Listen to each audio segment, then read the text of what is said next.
School doors shut. From Friday afternoon, they will remain closed for most pupils until further notice. A clear message from the WHO. Countries must isolate, test, treat and trace. And a doctor answers your questions. This is Coronavirus, the latest from the Telegraph. I'm Theodora Louloudis. Shut from Friday until further notice. Boris Johnson follows in the footsteps of Scotland, Wales and Northern Ireland, who all announced school closures today. The government had resisted the move over fears it was too early. But now Education Secretary Gavin Williamson says it's the right time to shut schools, which will apply downward pressure on an upward curve. The spike of the virus is increasing at a faster pace than anticipated. This will be for all children, except to those of key workers and where children who are most vulnerable. The scientific advice shows that these settings are safe for this small number of children to continue attending, but asking others to stay away will just go towards helping us slow the spread of this virus. Exams set to take place in May and June will no longer go ahead, but Boris Johnson insisted students would receive qualifications. Camilla Turner is the Telegraph's education editor. This is completely unprecedented. Even in World War II, schools stayed open, even though some relocated out of London. But we've never seen on such a mass scale the widespread closures of schools. Now, the government's announcement about schools in England this afternoon came after the Welsh government and the Scottish government announced the same thing earlier on today. Now, the biggest question mark after this press conference is over GCSEs and A-levels. Gavin Williamson said that they will be cancelled. No one will be sitting their exams this summer, but it's slightly unclear what's going to come instead, whether it will be some other kind of exam or whether it will be predicted grades. The details haven't quite been worked out, but what we do know is that all exams this summer are cancelled. 25,000 people will be tested for COVID-19 in the UK every day, according to the Prime Minister. It's a drastic departure from the current strategy. At the moment, only 54,000 people have been tested altogether. It follows the Director General of the World Health Organization's insistence that members battling the virus have to scale up their response to the crisis. To suppress and control the epidemics, countries must isolate, test, treat and trace. If they don't, transmission chains can continue at a low level, then resurge once physical distancing measures are lifted. The government had come under fire for low testing rates, with critics saying that untested NHS workers risk spreading the virus to vulnerable patients.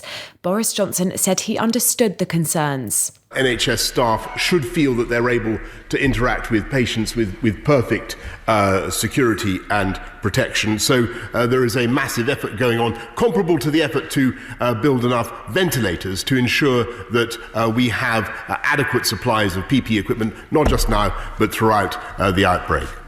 And if you want proof that mass testing works, well, you might have found it in a small town in northern Italy. Vo, near Venice, has reportedly stopped all new coronavirus infections with a system of mass testing. It was one of the 11 towns and villages at the centre of the country's outbreak and began the trial at the start of the pandemic in Europe. The experiment involved blanket testing the town's entire population of over 3,000 people and strict quarantine for those infected and their contacts.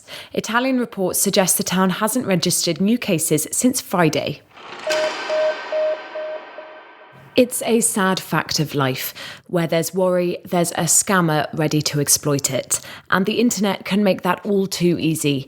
Since the beginning of February, scammers have stolen up to £800,000 by using desperation and confusion caused by the pandemic. That's according to the National Fraud Intelligence Bureau. But what can you do to stay alert, particularly when you're spending more time than usual online? The Telegraph's personal finance reporter, Sam Meadows, has been looking into the scams. In one case, the victim had paid £15,000 for face masks to protect against the virus. The masks turned out to be fake.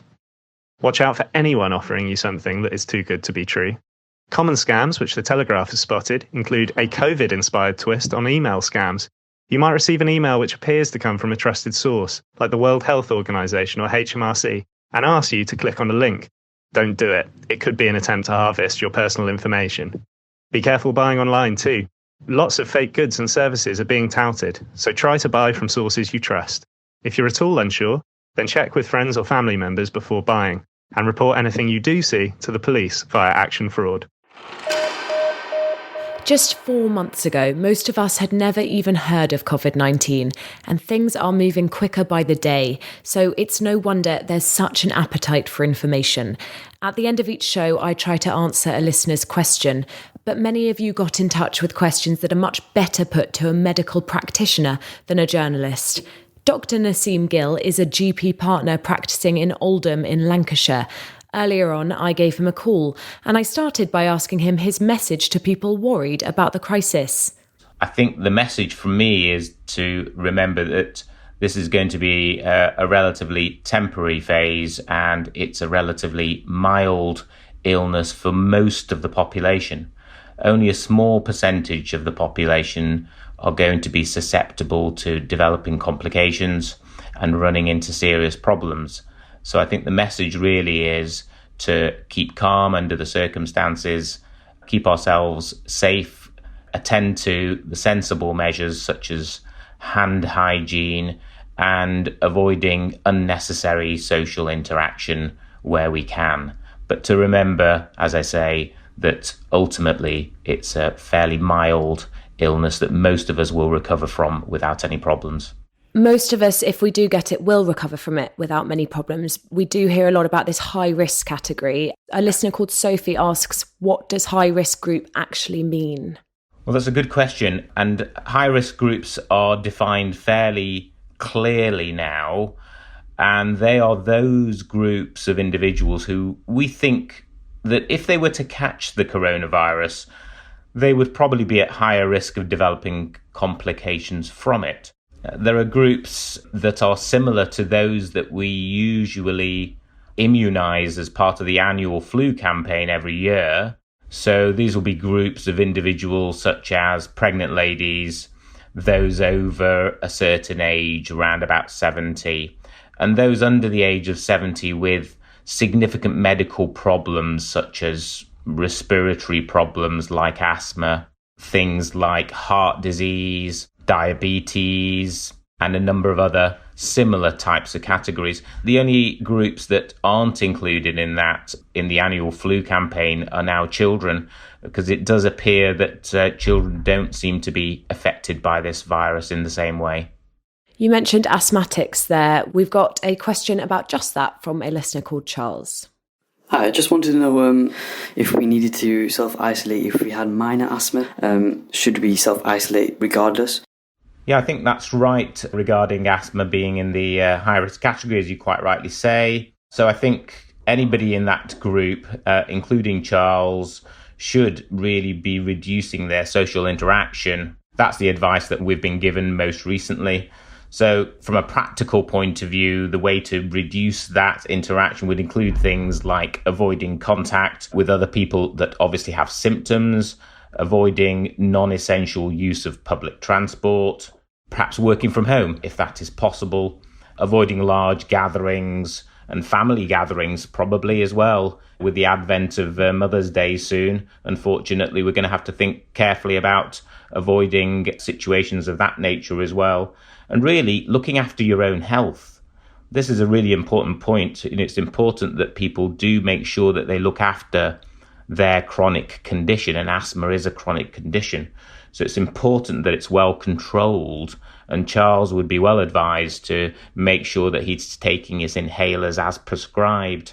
So if Charles and other listeners do decide to stay at home, do you have any tips for them? This is a question from Charlotte about how to keep their home safe.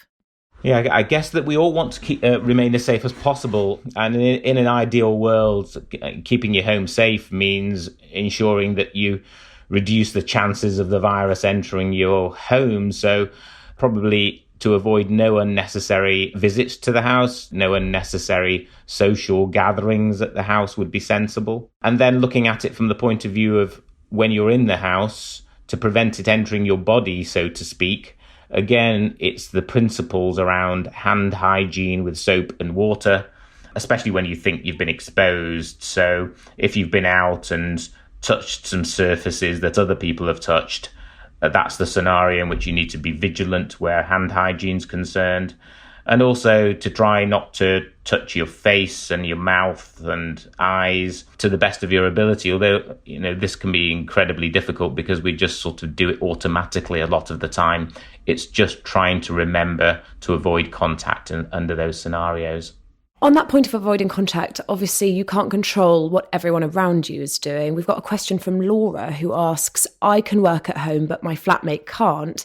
Does her going out to work every day damage my shield? And should I make alternative living arrangements? A really tricky situation, and I'm sure that this is causing Laura a lot of anxiety. Strictly speaking, your flatmate could be bringing the virus back into your flat, Laura, and thereby penetrating your shield, as you say. You need to decide, really, I guess, if it is practical for you to distance yourself effectively from your flatmate whilst sharing the flat. Now, that's going to be tricky, but you would reduce the risk of catching the virus by, again, as we said before, hand washing and cleaning surfaces frequently that have been touched by your flatmate. It's a bit of a judgment call, but if you aren't in the high-risk group, and Laura doesn't say whether she is or not, then you may wish to just adopt that practical approach of trying to limit the interaction with your flatmate and being vigilant and scrupulous about hand hygiene. Making alternative living arrangements is, of course, the safest option. Now, doctors and the government have made it pretty clear, as you say, that the best way to protect yourself on a daily basis is to wash your hands really thoroughly. But we have questions from listeners asking about other ways to protect yourself. Raman asks, do winter gloves protect you? And we've got a question here from Harris. Hello, so I was wondering about the face masks for coronavirus. Do they work? Are they effective? Or do they not work? Thank you very much. So again, really good questions from Raman and Harris. Winter gloves really only protect you insofar as they prevent the virus getting onto your fingers and onto your skin.